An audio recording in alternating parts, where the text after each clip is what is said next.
aí, pessoal, tudo bem? Aula de Sociologia, estamos aí, mais uma aula, acho que é a aula 28, 29, já perdi as contas, são muitas aulas aí esse ano.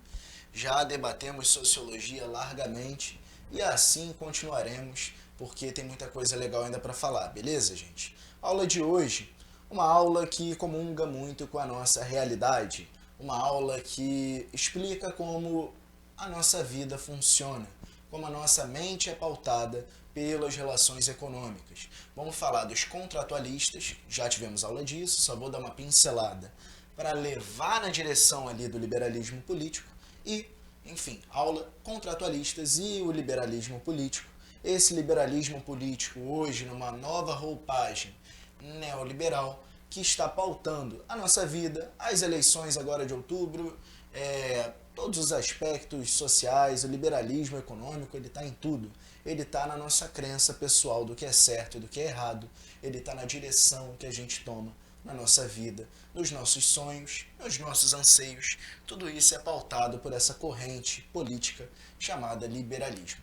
Beleza, gente? Recadinho de sempre, vocês seguirem a gente aí, por favor, nas redes sociais. Me seguir aí no meu Instagram, seguir o Instagram Estude com Luiz. Além disso, se inscrever também no canal do YouTube, curtir esse vídeo, comentar, tirar dúvidas, sugestões, falar, pô, a aula foi legal, pô, professor, podia ter falado disso, na próxima semana responde essa dúvida, enfim.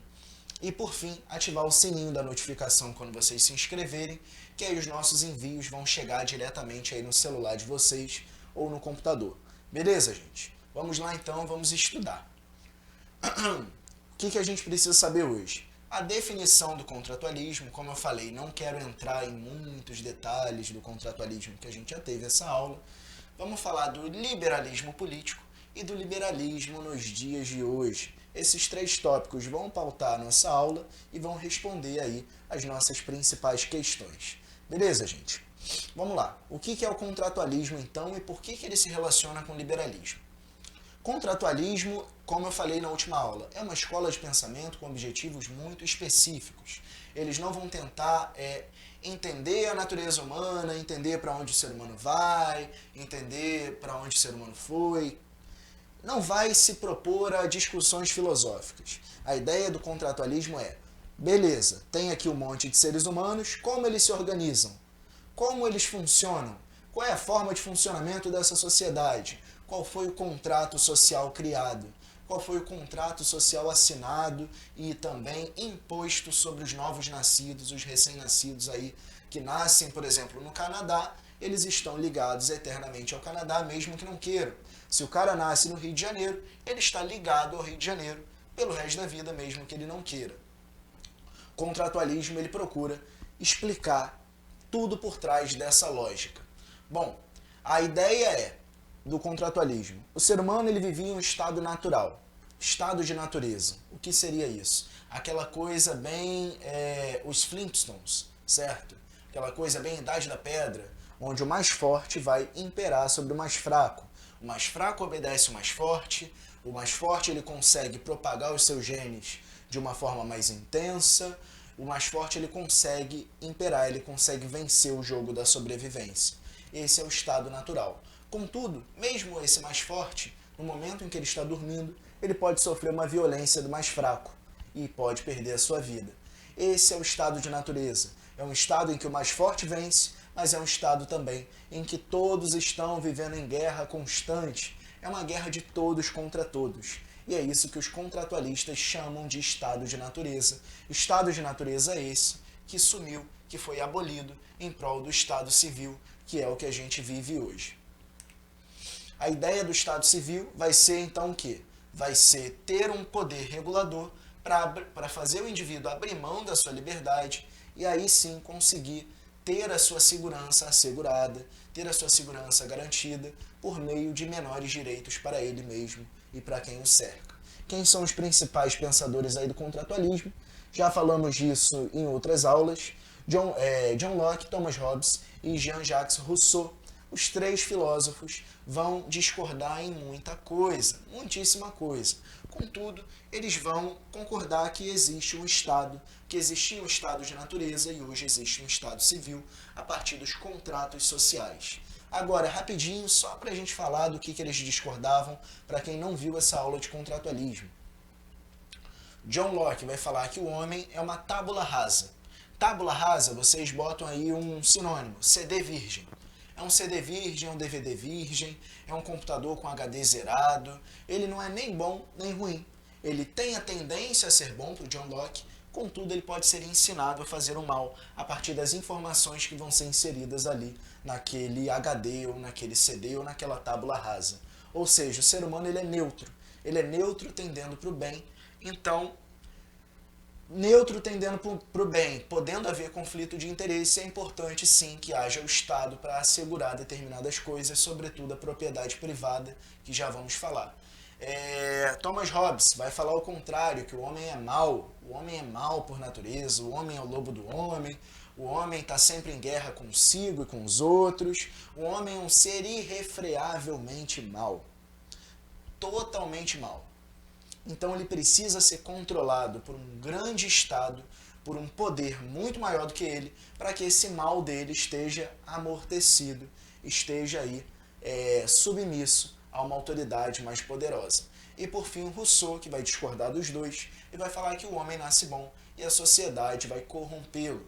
O homem ele nasce com tendências muito legais, é uma pessoa boa, contudo ele vai ficando cada vez mais ansioso pelo futuro, competitivo, ambicioso, vai recebendo mais influências e aí ele começa a não medir as suas ações e não pesar as consequências daquilo que ele faz. Ele perde o senso de empatia pelo próximo e ele se transforma em alguém totalmente egoísta. É isso que o Rousseau vai defender. O homem não é naturalmente egoísta, mas ele é ensinado a ser por uma sociedade que, assim como eu falei na aula do Clóvis de Barros, passa por uma erosão moral e ensina ao ser humano a fazer o mal.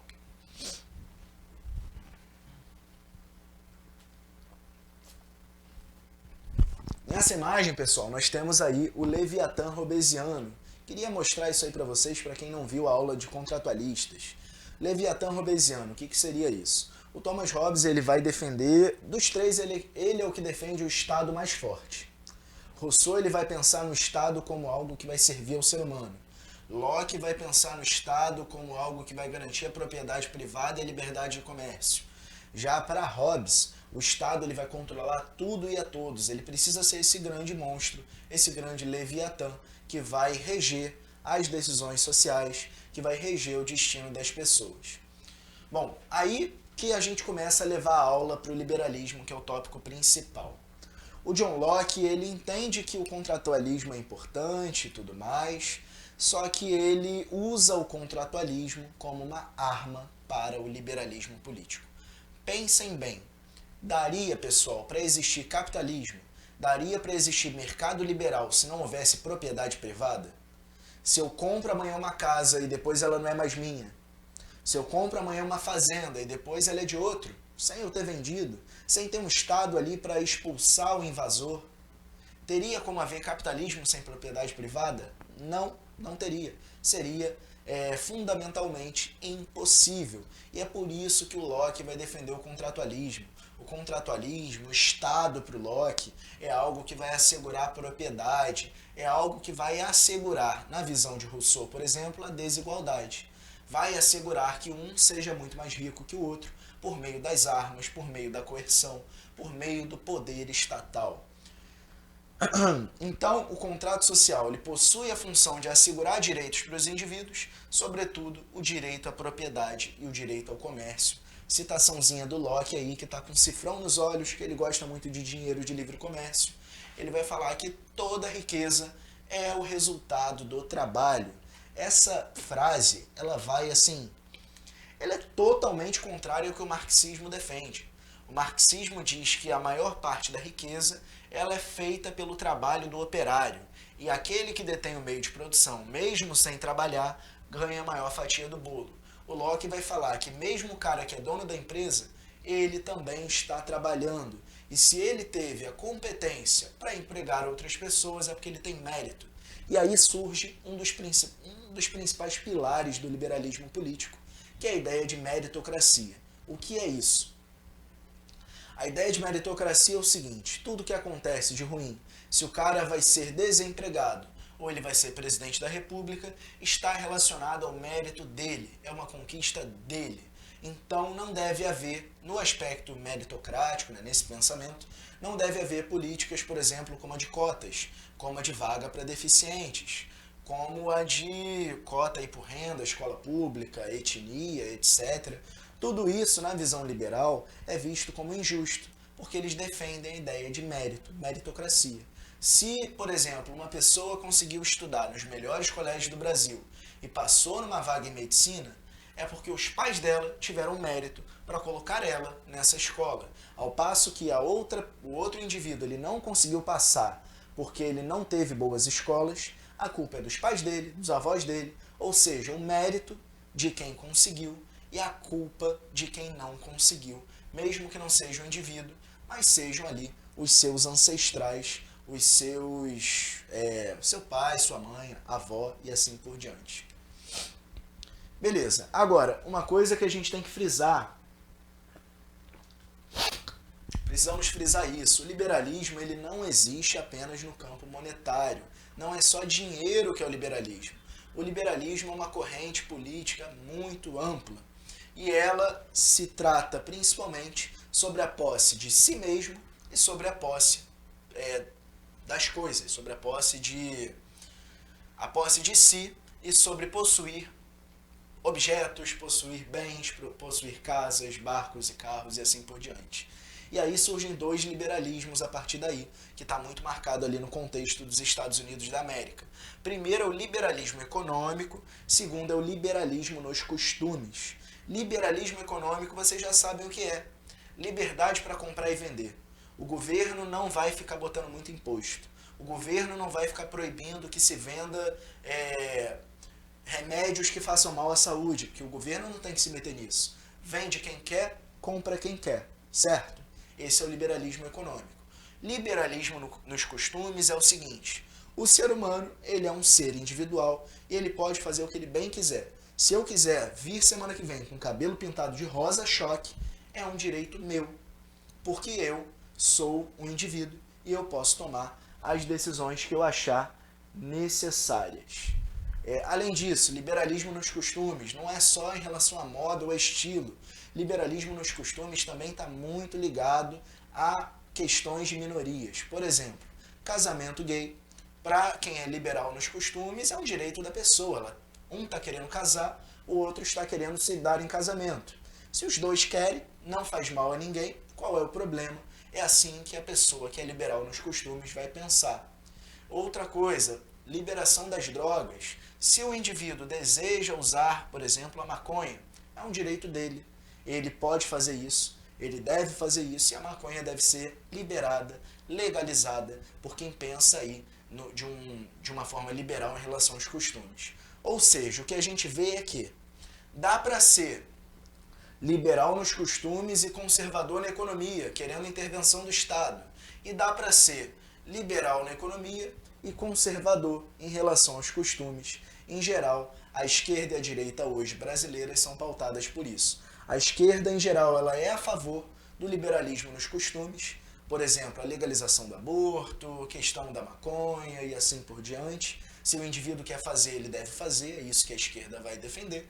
Ao passo que, economicamente, o governo precisa cobrar impostos para gerar coesão social, para diminuir a desigualdade social um pouquinho. Pessoal da direita brasileira, o que eles vão defender? Liberalismo econômico. Todo mundo deve comprar e vender sem receber muito imposto do governo. Mas as pessoas não podem subverter as tradições. Então, quem é liberal economicamente e conservador nos costumes vai ser contra o aborto, vai ser contra o casamento gay, vai ser contra a liberação da maconha e assim por diante. E aí a gente chega no contexto aí dos Estados Unidos, onde isso é muito marcante. Contexto dos Estados Unidos. Nós temos os elefantinhos e temos os burrinhos. Elefante é o símbolo do Partido Republicano. O burro é o símbolo do Partido Democrata. O que o republicano ele vai defender? E por que os Estados Unidos são um caso muito atípico? Os republicanos vão defender uma economia liberal. ultraliberal. Com a mão invisível do mercado de Adam Smith, mega liberal. Contudo, conservador nos costumes. Os democratas eles vão defender uma economia quase tão liberal quanto a dos republicanos, talvez um pouquinho menos, uma melhora aqui e acolá, um aumento de imposto mínimo e tal, mas eles não vão chegar ao nível de defender muitos impostos. Os democratas, então, eles vão defender também liberalismo econômico e aí vão defender o liberalismo nos costumes. Vão dizer que o indivíduo ele tem o direito de comprar e vender o que ele quiser, mas ele também tem o direito de se casar com quem ele quiser, ele tem o direito de interromper uma gestação não desejada e assim por diante. Esses são os dois partidos aí que pautam as eleições norte-americanas e as principais tensões entre os dois lados. Aí nós temos dois nomes muito importantes na história do liberalismo. Primeiro, ex-presidente dos Estados Unidos, Ronald Reagan, e a segunda, ex-primeira-ministra ali da Inglaterra, né, a Margaret Thatcher. Os dois são considerados pais do neoliberalismo. Eles vão defender que, quanto maior o Estado, maior a corrupção. Essa é a defesa principal também do neoliberalismo hoje. Se a gente tiver um Estado muito grande, beleza, o Estado foi lá, recolheu muito imposto para investir em saúde, educação, saneamento básico e tudo mais, o povo está pagando esse imposto. Esses dois diriam que os políticos vão roubar o dinheiro e não vão investir em nada na economia, não vão investir em nada na sociedade. Ou seja, adianta pagar o imposto quando o governo é extremamente corrupto? Na visão liberal, não. Quanto maior o Estado, maior a corrupção. Quanto maior o dinheiro de imposto circulando, mais vai ser roubado e menos vai ser investido. Para esses dois seria melhor que o Estado não cobrasse muitos impostos, apenas assegurasse a propriedade privada e a segurança e a educação muito básica, e cada um com preços menores nos produtos, né, porque não está recebendo imposto, vão lá e compram o que quiserem, tomam aí o destino das suas vidas, têm a liberdade de fazer as suas escolhas. É isso que Reagan e Thatcher vão defender, por exemplo. E aí, para continuar, o que eu já falei para vocês, o liberalismo ele é a base fundadora de países como os Estados Unidos. Tanto que até o Partido Democrata, que seria o partido de esquerda de lá, ele vai defender o liberalismo político. O liberalismo político é um lugar comum nos Estados Unidos. Todos os partidos e governantes norte-americanos, por exemplo, vão ter essas características liberais. Quem é inimigo do liberalismo? Quem vai ser aí o governo que vai ser contrário ao liberalismo? Vão ser, pessoal, os governos fechados, por exemplo, da Coreia do Norte, como era o de Cuba, como era aí a União Soviética durante a Guerra Fria. Esses governos fechados, em que o Estado é muito grande, em que o Estado controla a população e distribui a riqueza para a população, muitas vezes de forma igual, mas também cometendo seus erros, eles vão ser inimigos aí do liberalismo, porque a teoria é totalmente contrária. E aí a gente chega no contexto de Guerra Fria.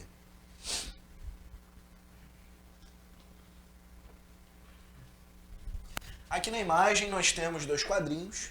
O primeiro quadrinho está representando o medo dos Estados Unidos de se transformarem em comunistas. O medo de uma revolução comunista.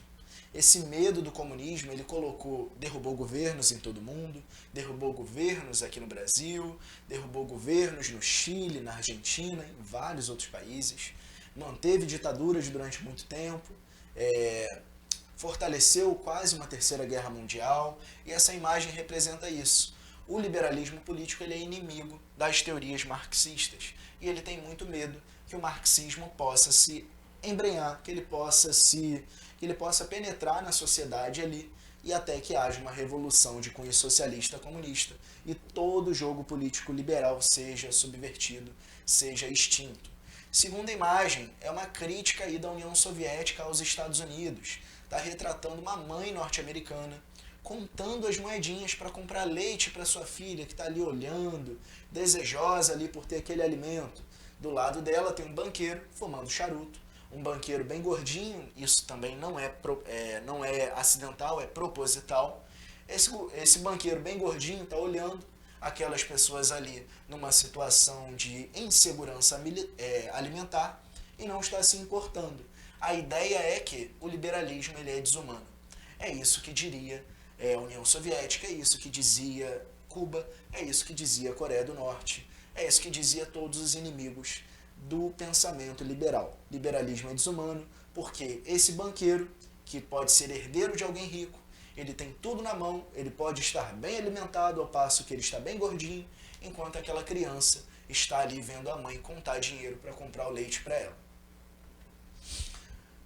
Como eu falei, liberalismo ele vai ser então considerado excludente para os seus críticos.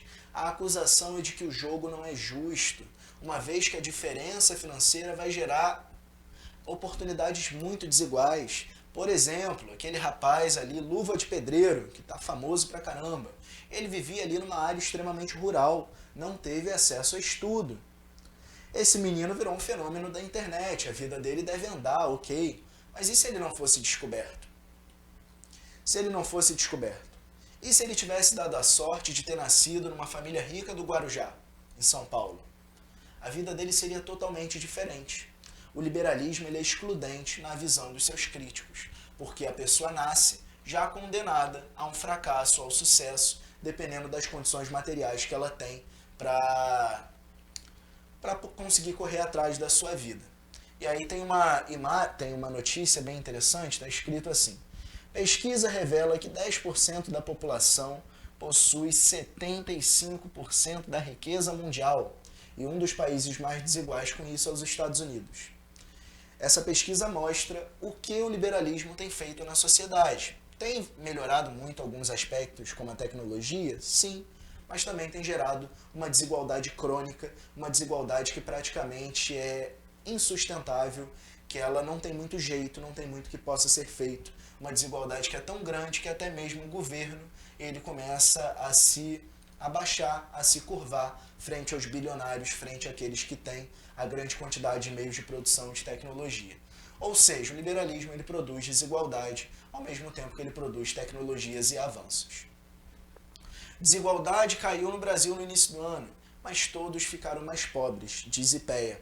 Essa é uma outra notícia agora no nosso contexto brasileiro, afirmando que a época aí do coronavírus, durante a pandemia, né, a gente teve uma diminuição da riqueza na população, não só da classe mais baixa, mas também da classe média e até mesmo da classe alta, representando aí o fechamento dos comércios e tal, tudo que aconteceu, a grande quantidade de mortes. A gente teve aí um retrocesso econômico durante a pandemia.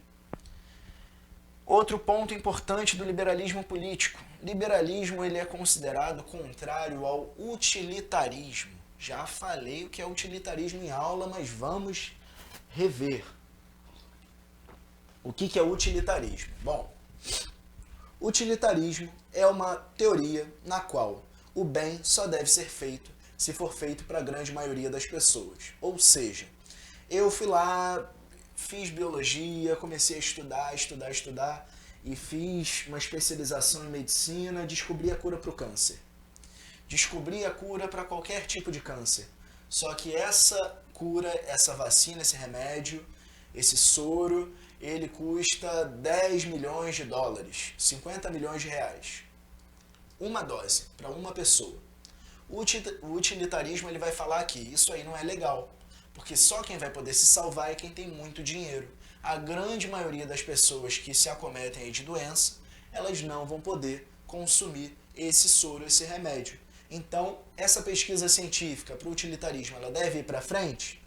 Não, não deve, porque ela é muito cara, porque ela não vai embarcar aí a grande maioria da sociedade. O utilitarismo vai dizer que, se não dá para fazer por todo mundo, que não se faça por ninguém, porque a ciência precisa servir a sociedade e não a sociedade servir a ciência, e essa servindo apenas a um grupo muito pequeno. Tem uma notícia aí que está bem relacionada com isso. A corrida para produzir oxigênio na superfície de Marte.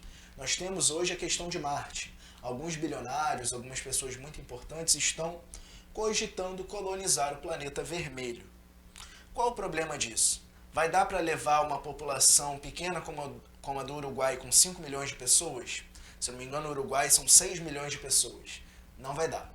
Vai dar para levar uma grande como a do Brasil de 200 e poucos milhões de pessoas? Não vai dar. Vai dar para levar uma da Índia, como a da Índia, que tem 1 bilhão de pessoas? Muito menos. Moral da história.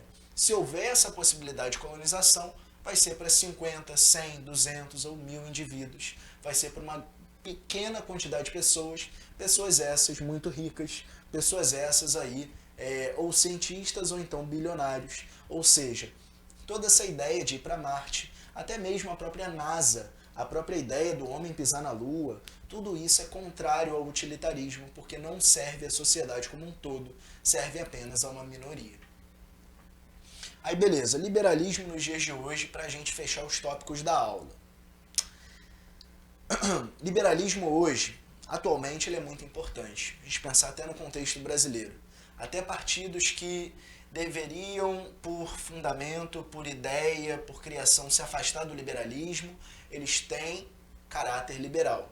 O governo Dilma, por exemplo, tomou diversas medidas de cunho liberal aqui no Brasil. O governo Lula tomou medidas de cunho liberal. O governo Bolsonaro tomou medidas de cunho liberal também.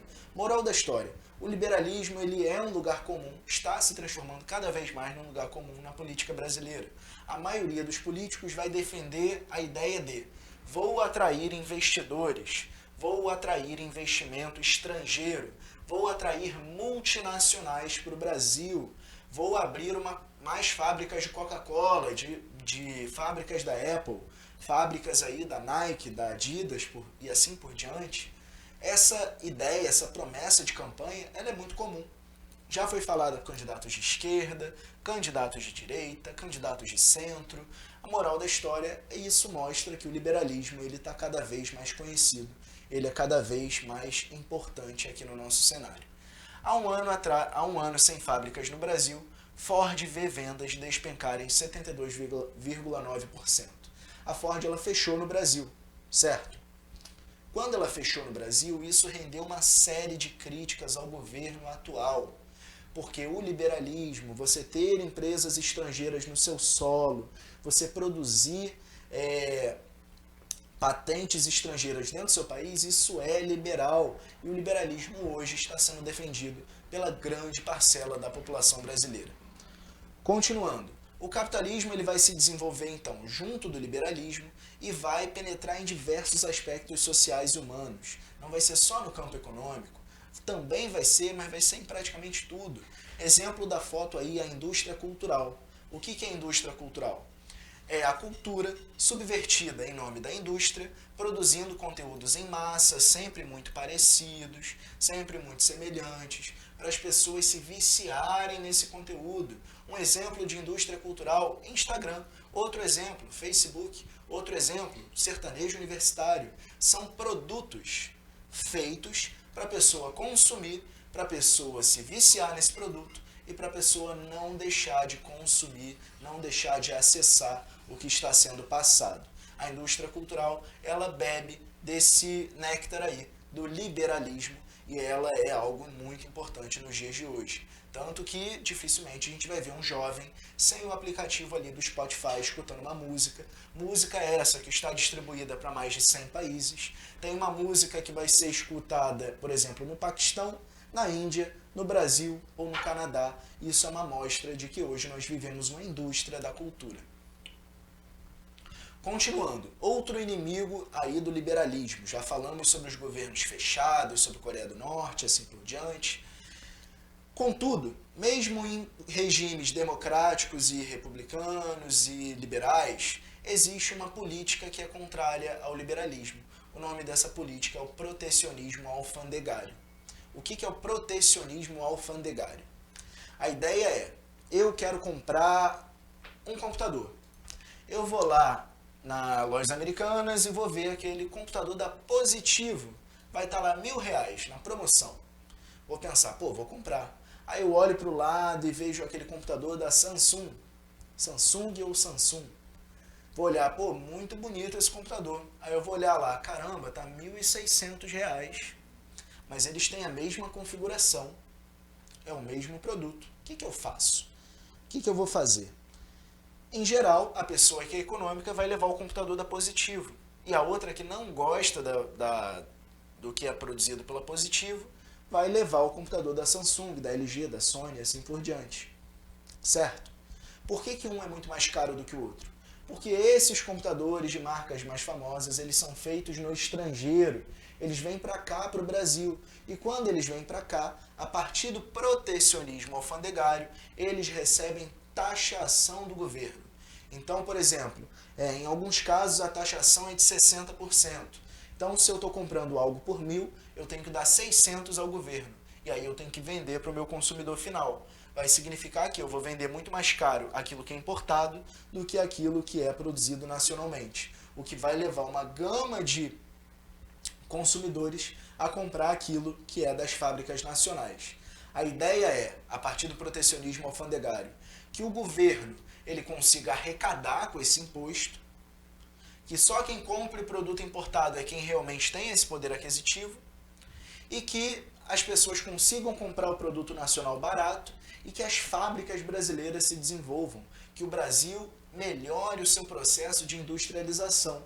A ideia é essa, o protecionismo alfandegário ele defende isso. Contudo, ele é muito mal visto pelo liberalismo, porque que ideia é essa do governo chegar e riscar e taxar 60% de um produto que foi pago com o dinheiro do suor do trabalho da pessoa? A crítica ao protecionismo alfandegário é essa. Aí beleza. Os liberais então, pessoal, eles vão defender aquela ideia de mão invisível do mercado, como está na imagem aí do Adam Smith. O que é a mão invisível do mercado? Vamos explicar. Se eu recebi uma proposta de emprego, vou ganhar R$2.000. Só que eu vou ter que trabalhar 8 horas por dia, muito longe da minha casa. Recebi uma outra proposta que vão me pagar 2.100 e vai ser pertinho da minha casa, a mesma hora de trabalho. Qualquer pessoa racional vai optar por ganhar mais e trabalhar mais perto, certo? Só que aí vem aquele... E aí eu vou lá e saio do primeiro emprego, que eu ganhava 2.000 e morava longe, para ir porque eu moro perto. O patrão, precisando do meu trabalho, ele pensa, vou oferecer mais dinheiro. Aí ele vai lá e me oferece 2.500. Eu saio dessa empresa e vou para outra. E aí essa empresa vai e me oferece mais. Ou seja, mão invisível do mercado, a livre concorrência. Um produto que é muito vendido, ele sobe de preço. Um produto que é pouco vendido, ele para de ser produzido. Um bom funcionário, ele sobe de cargo. O funcionário ruim, ele perde o emprego. A empresa que tem um bom ambiente entre os funcionários, ela não precisa pagar tão bem quanto a empresa que não tem um bom ambiente entre todas as pessoas ali. Essa é a moral da história. A ideia de que as condições ali do contexto, elas vão nortear as decisões dos indivíduos. Então não precisa do Estado chegar lá e gerenciar essa situação. O liberal vai dizer que não precisa. O liberal vai dizer que o Estado ele atrapalha, que o Estado ele prejudica o comércio, ele prejudica o desenvolvimento social. Então, por exemplo, eu quero receber férias e 13º. Eu vou para a empresa X que me oferece. Essa empresa cortou as férias e 13º, já que não existe CLT no mundo do liberal. Eu vou procurar um outro emprego. Eu vou lá e procuro outro emprego onde tem uma empresa que me oferece tudo isso. Eu deixo a primeira empresa na mão e vou para outra a partir da mão invisível do mercado. Agora pergunto a vocês, e se a grande maioria das empresas concordassem em não dar 13º salário? Eu ia trabalhar onde? Querendo esses dois benefícios. O que eu ia fazer? Eu ia simplesmente ter que me moldar, porque as empresas fizeram a prática de cartel, elas se combinaram para diminuir o salário dos seus funcionários. Aí tem a frasezinha do Adam Smith para a gente ler. O que vai gerar a riqueza das nações é o fato de cada indivíduo procurar o seu desenvolvimento e crescimento econômico pessoal. Ou seja, não é o Brasil que tem que ser rico, são os brasileiros. Não é os Estados Unidos que tem que ser rico, são os norte-americanos. O indivíduo precisa se fortalecer e o Estado vai ser forte a partir da união dos indivíduos. Não vai ser um Estado controlando, não vai ser um Estado ali mandando e desmandando e distribuindo comida. Não, o indivíduo ele vai enriquecer e ele vai pagar ali os seus impostos direitinho, nada demais, pouca coisa, e o Estado vai assegurar a propriedade privada, vai assegurar a segurança, a saúde e a educação básicas. Aí, pessoal, chegamos na parte interessante sobre a mão invisível do mercado, que é a crise de 29. A crise de 29, ela mostrou que a mão invisível do mercado não funcionou. Já falamos disso em aula, mas a crise de 29 em geral foi uma crise de superprodução. Antigamente, a partir do modelo fordista, se produzia sempre um produto igual, o mais rápido possível, e fazia-se esse produto durar muito. Então, sei lá, máquina de lavar. A máquina de lavar vai ser branca, vai comportar 15 kg de roupa, vai ser da marca X, vai ser quadradona e vai ser feita para durar 20 anos.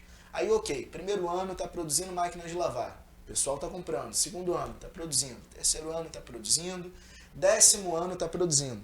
Só que chega uma hora que, por conta do produto durar muito, não vai ter mais quem compre.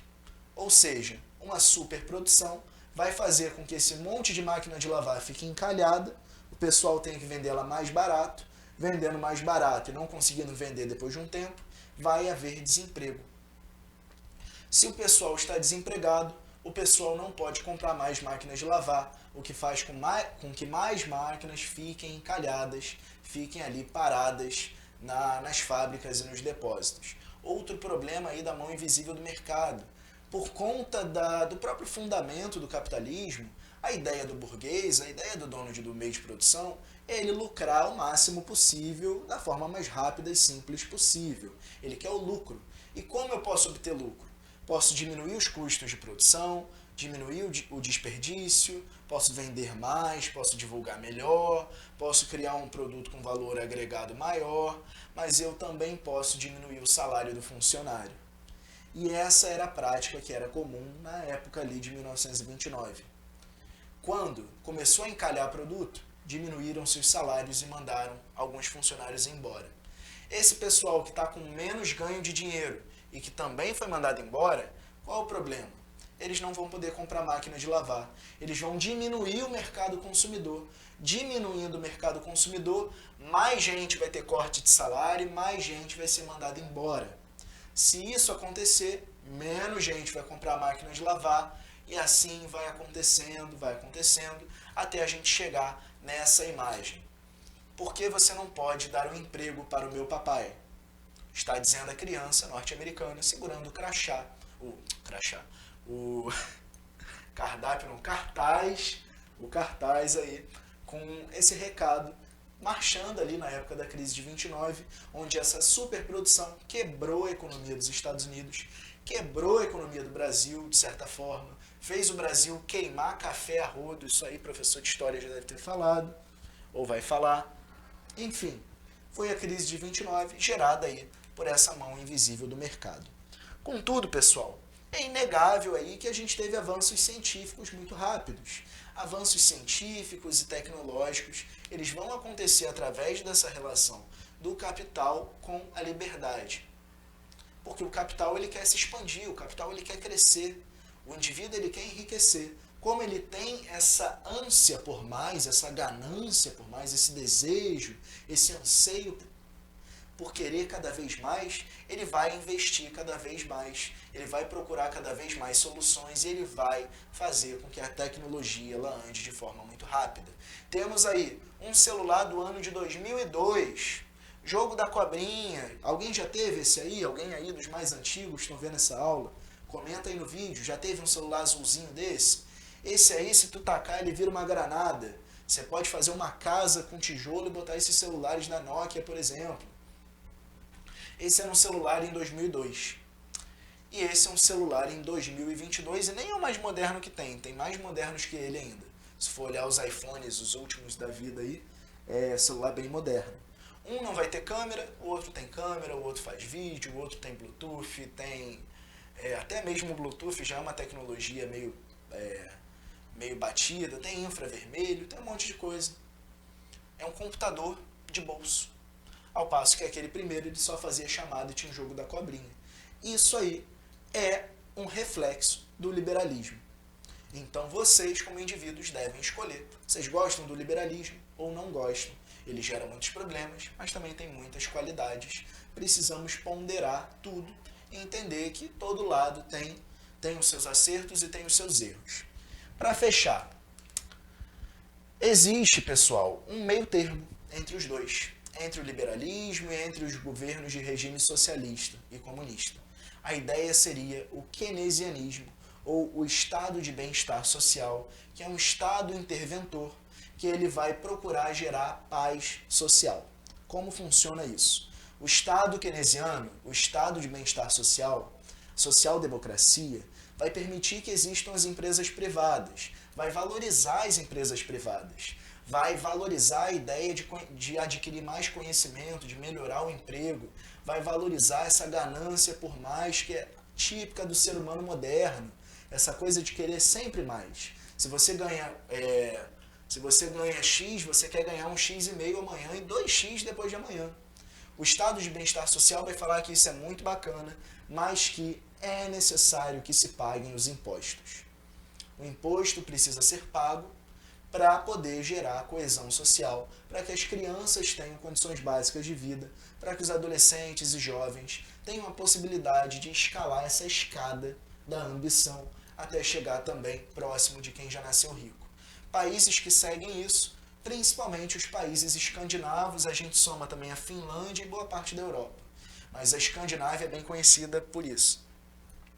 Aí quem seriam? Noruega, Suécia e Dinamarca são os 3 países do mundo mais conhecidos pelo estado de bem-estar social. Esse estado de bem-estar social, inclusive, foi adotado ali logo depois da crise de 29, quando o presidente Keynes, quando os Estados Unidos ali, eles começaram a tentar recuperar a economia, e para tentar recuperar a economia era necessário que houvesse investimento do Estado.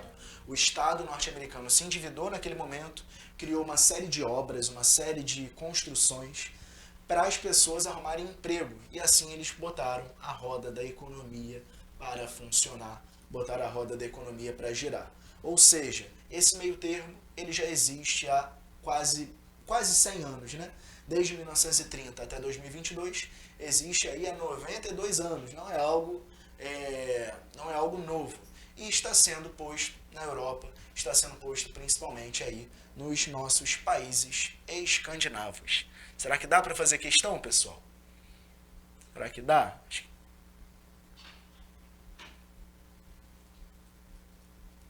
Fazer questão, não vamos.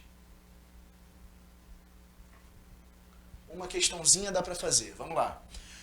John Locke, importante pensador inglês, favoreceu uma base de pensamento presente fortemente nos dias de hoje. Trata-se do liberalismo. O liberalismo de Locke está associado a outro conceito fundamental para o capitalismo moderno. Abaixo, qual conceito é considerado por Locke? Letra A. Propriedades coletivas, como as fazendas da União Soviética durante o século XX. Locke não vai defender propriedade coletiva, propriedade é sempre individual. Letra B. A ideia de propriedade privada, sem a qual o capitalismo não existiria. Tá bem bacana essa aí. Letra C. A possibilidade do indivíduo dar a si mesmo como servo ou escravo, uma vez que possui liberdade. O Locke, aí vai chegar o limite da liberdade do Locke. Locke vai falar que legal, liberdade é maneiro, contudo, o indivíduo ele não pode dar a si mesmo como escravo. Locke vai ser contrário à ideia de escravidão, principalmente dos brancos, porque aí tem polêmicas em relação ao John Locke. E letra D, a defesa de regimes políticos direitistas. Não dá nem para a gente dizer que existia direita na época do Locke. Era liberalismo, estava tudo se formando. Então, a que está melhor respondendo para a gente é a letra B.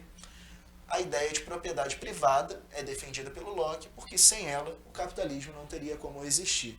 Beleza, gente? Já fechamos a aula então, tá tudo certinho.